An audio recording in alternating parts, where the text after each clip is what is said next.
payback. When we hear payback, we may immediately think money. You know, whenever you may borrow money from someone and you have to pay it back. But then there's that other kind of payback. You know, whenever someone messes with you and you want to pay it back. Now, we may not all go Taylor Swift on them and write a song or anything, but we all may try and get a little payback whenever we've been wronged. We want them to feel the pain and the hurt we felt. We want them to be embarrassed the way that we were embarrassed. Our first reaction is to almost always get even. Now, isn't it also true that the closer we are to a person that's wronged us, we want even more payback? For most of us, payback comes in 3 different ways. The first one being public payback. This is when we do to them what they did to us in an obvious way. We talk bad about the person who talks bad about us. The second one is a passive payback. This way is a little more subtle. We make comments that aren't obviously hurtful, but they could be interpreted that way. We may even post it like on social media. The third one is imaginary payback. Now, imaginary payback happens when we have an argument in our mind and we destroy them. We have a better argument, a better comeback, and we annihilate them. It may take over our thoughts, but we may never actually do anything about it. But then there's another one. It's perhaps the most satisfying payback of all, and that's watch them fail. Like maybe there was a guy that made fun of you in 3rd grade, and you still kind of hold on to that grudge a little bit. He all of a sudden is walking down the hallway at school and he just busts it in front of everyone. Or maybe you had an ex-boyfriend or girlfriend that break up with you for someone else, and then they all of a sudden got dumped for someone else as well. It's in those moments, it feels like justice, doesn't it? It feels good to see someone else get what's coming to them, whether that's a good or a bad thing. And that's exactly the sort of situation that Joseph found himself in as we wrap up his story. In this series, we've been talking about the life of Joseph, whose story is found in the book of Genesis. And it's a crazy one. One where oftentimes Joseph had no idea what to do next. Now, early in this series, we talked about how Joseph knew that he was his dad's favorite son. And he rubbed it in his brothers' faces. Joseph also had dreams where he was in charge of the whole family and then told his older brothers all about it. Not exactly the most self-aware guy, right? And since Joseph was super annoying to his brothers, they plotted to kill him, which seems like a slight overreaction. But instead, they saw a group of people traveling through town, and they decided to make a little money by selling Joseph as a slave. Joseph was eventually, though, placed in charge of all of Egypt, second in command to Pharaoh. Not a bad outcome for a kid who was sold into slavery by his brothers. But then there became this plot twist. After Joseph was second in command, there was a food shortage where his family lived. So Joseph's dad, Jacob, sent his brothers to Egypt to ask for food because their country was out of it and they were starving. At this point in the story, Joseph's family assumed and thought that he was dead. So of course, they weren't even thinking about the possibility of seeing Joseph anywhere. Right? When they arrived in Egypt and they saw Joseph, not knowing it was Joseph, a huge drama unfolded. Let's pick up in Genesis 45. Verse 1 says, Joseph could stand it no longer. There were many people in the room, and he said to his attendants, "Out, all of you." So he was alone with his brothers when he told them who he was. Verse 2, then he broke down and wept.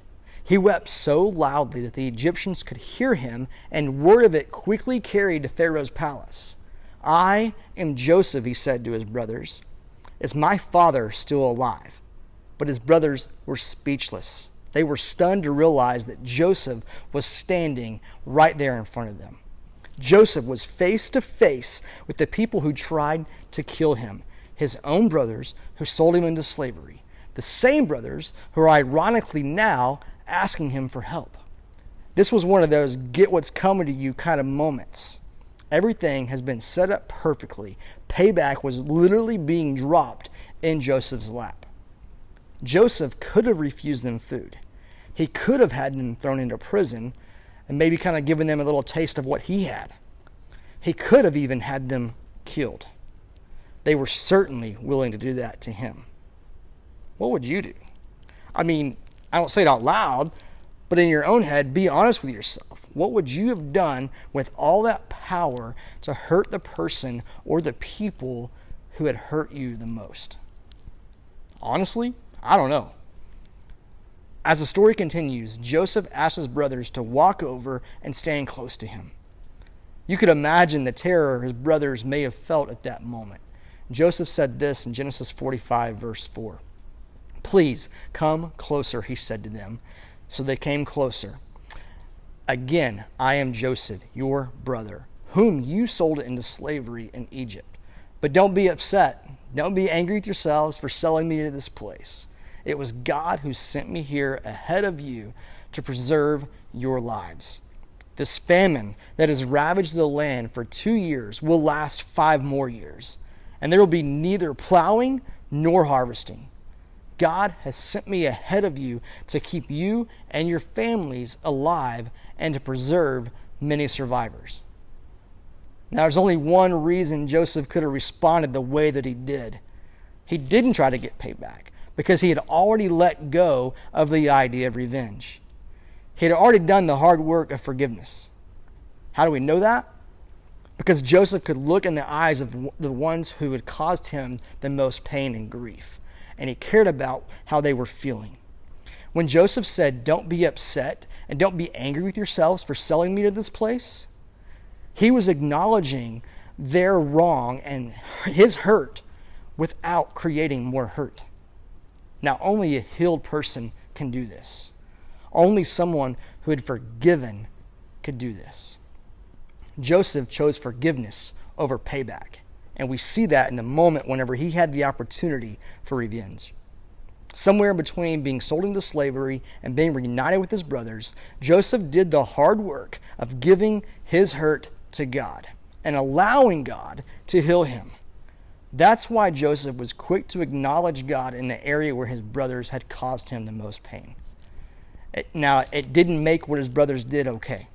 It didn't make Joseph's pain any less. It just took the real pain and the real hurt and no longer put them at center stage for him. It put God in the center stage for him. Made forgiveness possible. It gave him freedom from his own pain. Joseph went on to tell his brothers to go get their father and move their entire family to Egypt because the famine would continue, and without making this move, his family would suffer. And this happened in Genesis 45:15. It says, "Then Joseph kissed each of his brothers, and he wept over them. And after that, they began talking freely with him." This is where we see God do the impossible in a relationship, bringing peace when there's only been hurt, all because of forgiveness.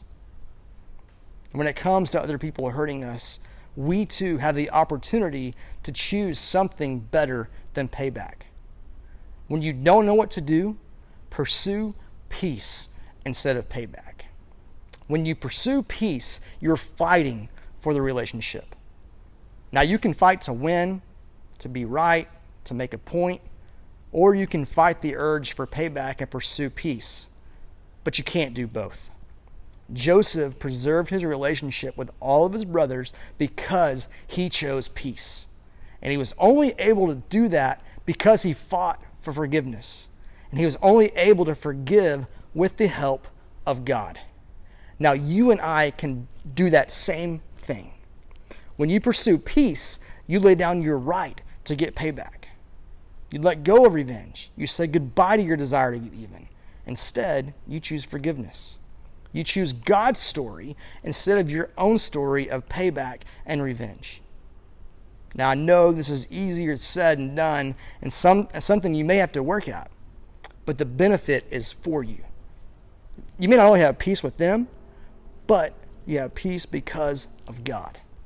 Now, each of us have unique and complicated situations, and figuring out what it looks like to pursue peace isn't always easy.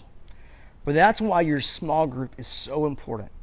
We want you to talk about what this looks like for you in your real life with real friends and real family and real people. Now, we know these last 15 weeks have been nothing of what any of us have expected or planned, and we are all trying to figure out what life just looks like. We love you. We care about you. We care about your salvation. We care about your walk with the Lord. We care about your well-being. We enjoy your community, and honestly, we miss your faces. Your small group leaders love you. Kaylee and I love you.